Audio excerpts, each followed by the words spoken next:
Well, Bar-Yoshafat is the Deputy Director of the Kohelet Policy Forum, an Israeli non-profit think tank, and he joins us now from Tel Aviv.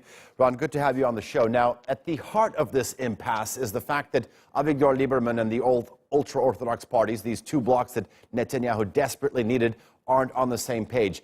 Do you think that this has exposed a political weakness of the Prime Minister? No. First of all, thank you. I'm very happy to be on your show. But I have to say, I think that what you're saying is a spin-off, that we have the same in the Israeli media. The same law has been suggested in 2012 and 2009. Basically, the argument is, should the decision of how many ultra-Orthodox people serve in the Israeli Defense Forces be in law or in regulation written by the minister? Now, that's not really a dispute. It's not an ideological dispute. I would argue it is an excuse by Lieberman trying to take down the government. Okay.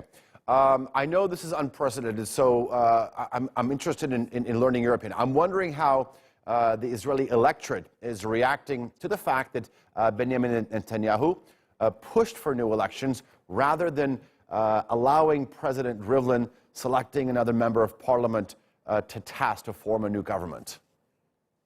Well, I think that the main victims of this are the Israeli citizens, because it's really unprecedented in Israel. We've never had such a case before, but it is something that we know under the rules of procedure that it can happen.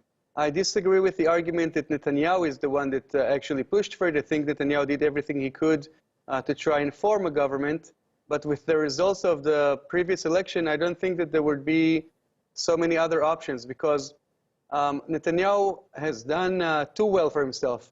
He took the power from many small parties, and because Israel is a parliamentary system, you need to have a coalition with other parties. What Netanyahu did was he took, I don't know if you can say he took, but he was able to take more votes than a lot of the small right-wing parties. So he was, at the end of the day, trying to build a coalition. He saw that he doesn't have a lot of right-wing parties with him to establish a coalition, which meant that Avigdor Lieberman was the tipping point of creating a coalition, or in the case that actually happened, not creating a coalition.